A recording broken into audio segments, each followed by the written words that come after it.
Now this is the principle of employment which the armed forces follow. It's next. I am rushing because the time sharing is very, very less. Next. Next. Next. Next. This is the composition of the disaster crisis management group, which is held at the apex level, which is being, whenever there's a crisis, it is held in the South Block to coordinate various agencies. I would also request, I've been given this slip, okay. I will also request that we should have an organization. We already have such organizations, but if they can be reinforced, where we have those brick systems, like if there is a crisis, there's one single window which is available from where you can take the blankets, the medicines, the engineering equipment. Otherwise, what happens is whenever there's a crisis, we are running, from one place to another, requesting one ministry or the other, or one department or the other to, muster things and then sending. What happens, what we saw in Nepal earthquake crisis is that when the requirement is there, the items are not available. And when the items are available, there's no requirement. So we have to have a very fine balance on all those things. As I have already told you, that during the crisis, there are only two people who are remembered. One is God and the other is soldier. The God, whenever the crisis is over, the God is forgotten and the soldier is slighted. Next. Next. Next. Now these are the steps which have been taken for capacity building by the armed forces, and a lot has been done because disaster management is now being given adequate attention at all levels. Next. These are the, should there be any nuclear or biological crisis, these are the CBRN teams which we have, which are located at various places. These are 10 quick reaction teams. Next. These are medical teams. Next. Now about regional cooperation. I'll just rush through slides because I'm just left with 2 minutes. Next. This is the SARC disaster file. Yeah, 1 minute left. We can, before I say Jai Hind, you can show some 2-3 slides because I have already got 2 napkins.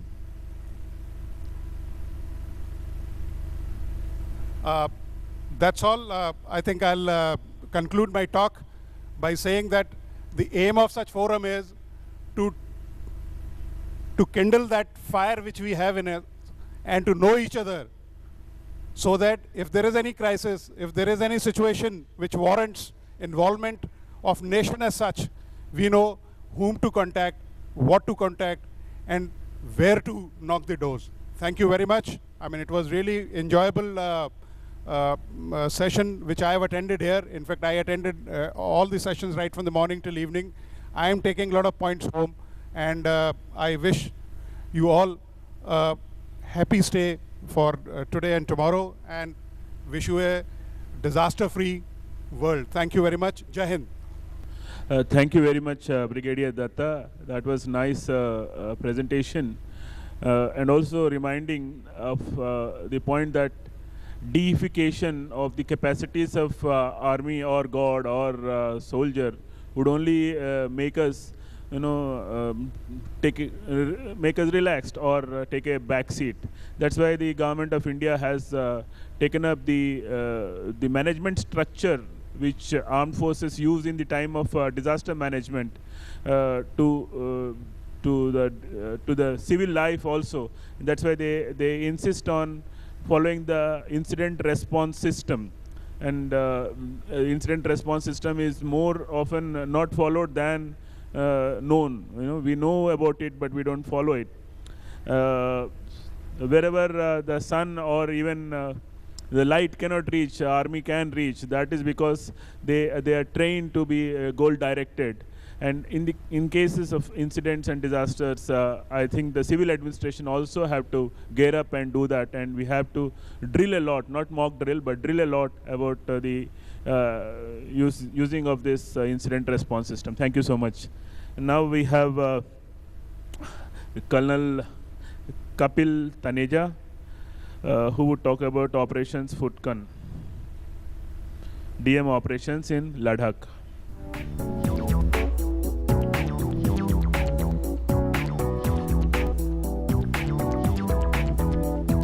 Good morning, Chair. Good morning, ladies and gentlemen. I'm Colonel Kapil Taneja. I'm from the Indian Army, and I'm going to talk to you on a disaster mitigation operation we carried out in the Ladakh region of the Himalayas in February, March 2015. That is this year starting. It was a joint operation by the NDMA, the Indian Army, the Indian Air Force, and the state administration.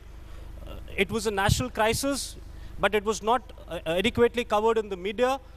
Nonetheless, it had many valuable lessons to be drawn. You would ask me, why Operation Futkal? Next slide, please. In fact, Futkal is a Gompa near the disaster site, and it is a 12th century Gompa. And the monks from this Gompa were the first ones to discover that there was a crisis at hand. Next slide, please. I shall be covering my presentation in the following parts. Let me orient you with the place where the disaster mitigation operation was carried out. I draw your attention on the slide. You can see the towns of Kargil and Leh, with the Indus flowing from the southeast to the northwest. South of Kargil and Leh, there is a town of Padam. Padam is a subdivisional headquarter of Leh, and 90 kilometers further southeast of Padam is where the landslide occurred, and it had blocked a river called Sharapchu, which is a major tributary of the Zanskar. This was noticed when water for the hydel power plant at Nimu was reduced, and it was not functioning properly.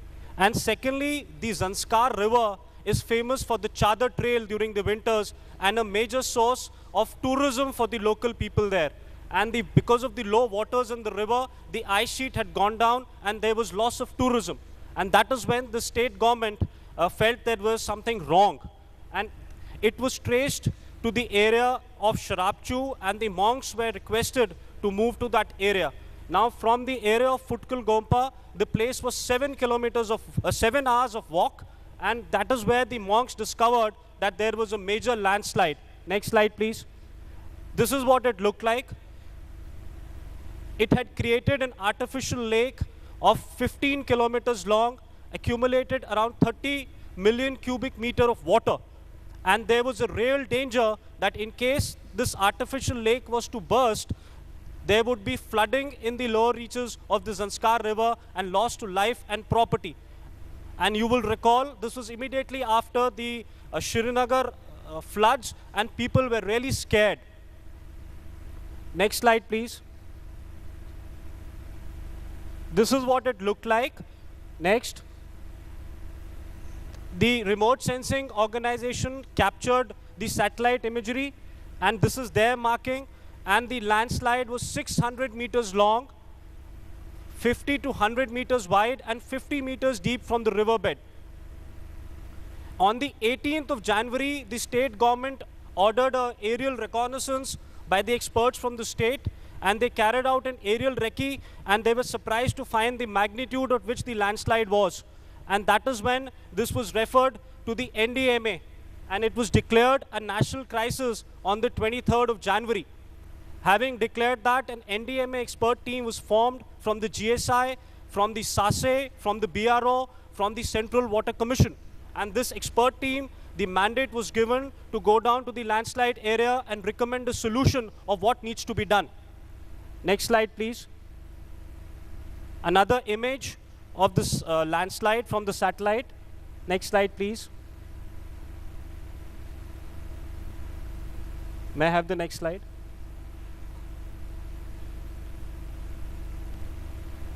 Okay, hold on. The state government estimated a loss of 40 crores in that area, and the people were really scared. Next slide, please. When it was declared a national crisis, meanwhile, the State Disaster Management Authority was chaired, and DC, Leh and Kargil were directed to carry out mapping of the danger zone, establishment of early morning detachments along the river, and also to put in place the relocation and the evacuation plan. Next, please. So on 10th and 11th of February, the NDMA expert team flew over the area and they could hardly find a place to land. And thanks to the Air Force pilots who landed at a small ledge 2 kilometers upstream along the artificial lake, and only 2 people could get down. One of them was my subordinate officer and the second was the SDM from Padam. They walked onto this artificial lake, but they could only walk certain distance because the helicopters had to get back. So only a standoff assessment was carried out. We were surprised they were talking of manual labor to remove the landslide. And one of them even suggested that let's have air bombing to remove this landslide. So on the 20th of February, that is 50 days after the landslide was actually detected, thank you, the Indian Defense Forces were tasked to meet the challenge. And after that was done, the general at Leh was made responsible for the task. He flew down over the area on the 23rd of February. And that very evening, you must appreciate the response. That very evening, he called a meeting of all the stakeholders in his office at Leh. And that's where I come in. I was made the task force commander to meet this challenge. And clear concept of operations were given out by the general officer. And there where we were to take on the task at hand. Next, please. And the task was to carry out a control breach, that is to make a water channel along the landslide for 600 meters so that the pressure on the landslide is eased and there's no sudden bursting. When I was given the task, I identified 3 criticalities. Firstly, because the area was 300 kilometers away and the only means of going to the area was helicopters, so we had to have our logistics in place before we could actually go in. Second was communication, and third was medical support. We simplified the task in 4 major heads. That is firstly, to establish logistics and operating bases. Second, to open an access route, because till now nobody had gone to the landslide proper. It was only a standoff assessment which was made. Thirdly, to carry out a physical recce and identify the correct alignment along which the water channel had to be created. And lastly, was the creation of water channel proper. Next, please. Certain photographs of our mounting base at Leh. We were operating ex-Leh, that was a mother base.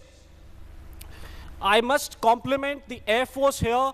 We used 11 helicopters of different types because the terrain was difficult. There were deep gorges and meandering valleys to negotiate by the Air Force helicopters. They flew 334 hours and ferried 38 tons of load for this operation to be successful. Our logistic base was at Padam. We were lucky that Padam had already a helipad there. And we ferried around 11 kiloliters of air turbine fuel to get those operations underway. Next, please. We have had an advanced logistic base at Futkal Gompa. Next. And the operating base at the same place where the helicopters had landed. We had 30 days of supply at Padam, 30 days of supplies, logistic supplies at Futkal Gompa, and 15 days at the operating base where what you see on this screen. And so I had my sub-logistic teams at Leh, at Padam, at Futkal Gompa, and an operating team at Trident. And by 6th of March, we were here ready to open the access route. From 6th of March to 10th of March, we opened an access route over 2 kilometers, which had to be roped. A foot track had to be made, and it was a difficult terrain to walk on. You must appreciate 15,000 feet. It's not so easy, and people had to be deliberate and when they were moving. Next, please. We had to negotiate some very difficult cliffs, and on 10th of March, we carried out our first physical recce of the area. Next. And we could identify the alignment. We identified 2 large humps, which were around 3 meters in depth which had to be removed so that the water could be channelized into a water cup, and thereafter the natural gradient after 75 meters could take the water downstream. Next, please. Next. We got things going, and in 5 days, with controlled blasting using 175 kgs of explosive and lots of hard manual digging, we could create a water channel. Next. Next. And this is what it looked like finally on the 17th of March. Next. The satellite imagery captured the channel flow. Next. Though we started on the 23rd of February and completed on the 21st of March, we only got 19 days to do this operation. It took the decision makers 50 days to decide what is to be done, and the Indian Army did it. Indian Army and the Air Force did it in 19 days.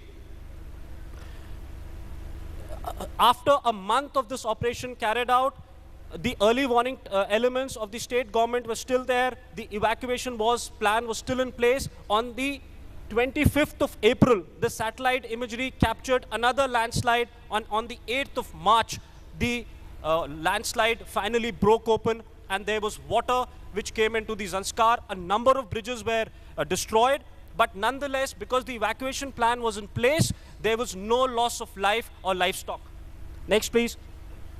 So the key to success was that we had clear concept of operations defined for us what we need to do. Our task force composition was lean and mean. We did it with just 38 people, including the Army and the Air Force.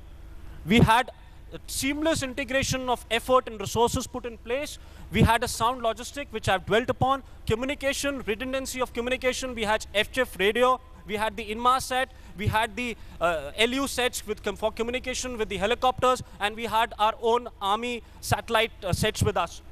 And important part was that all the people who took part were acclimatized to operate from 15,000 to 18,000 feet. And there were no medical issues, but there were medical issues for people who came from outside. I've finished. All the people who came from outside, from Delhi, had to be evacuated because they could not sustain themselves. So this is where an important point I'm trying to make, that we need disaster forces for the Himalayas, especially need to focus on states like J&K, Sikkim, Arunachal, and Himachal Pradesh. And we need to question, where are the SDRF battalions in these states? Why aren't they there? Next, please. There's a comprehensive incident response system which has been put in place. If you read it, it's worth reading, in fact. But I fail to imagine that how would this incident response system down to the block and the subdivision level be put in place, because it talks of a logistic team and a operation team, a planning team. So this is something which has to be looked at by the state governments. And we need a government to take the lead, any one state government, which could be a model state, which sets up these incident response systems down to the subdivision and the block level. And for doing that, I firmly feel that it is the academia and the quasi-government bodies which have to take the lead. I have finished. Thank you so much. Thank you very much, Colonel Kapil Taneja. It's been, actually we have gone to Leh right now, and we've seen, it's like experiencing what they have done. It's really tough work, and what actually he finally underlined was that incident response system and the team should be in place at block level and lower levels in every state. At least start with one state. And being Himalayas being the youngest mountains, they always have this problem of a lot of landslides. We need to gear up, and the 4 states which he mentioned, I think NDRF should strengthen the response functions there. Thank you very much for that wonderful presentation. Thank you very much, Professor Prasanna Kumar and both our speakers. I'd like to call on stage Mr. Dilip Pitodia, who's with us from the US, and Mr. Ashok Menon, Director of the Directorate of Fire and Emergency Services in Goa. Could I request both of you to come on stage to give away the mementos to the chair and the speakers of the session, please? To Professor Prasanna Kumar.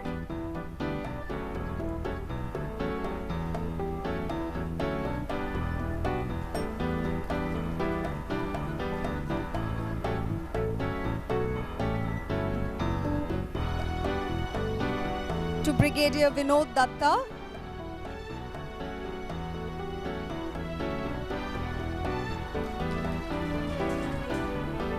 and to Colonel Kapil Taneja.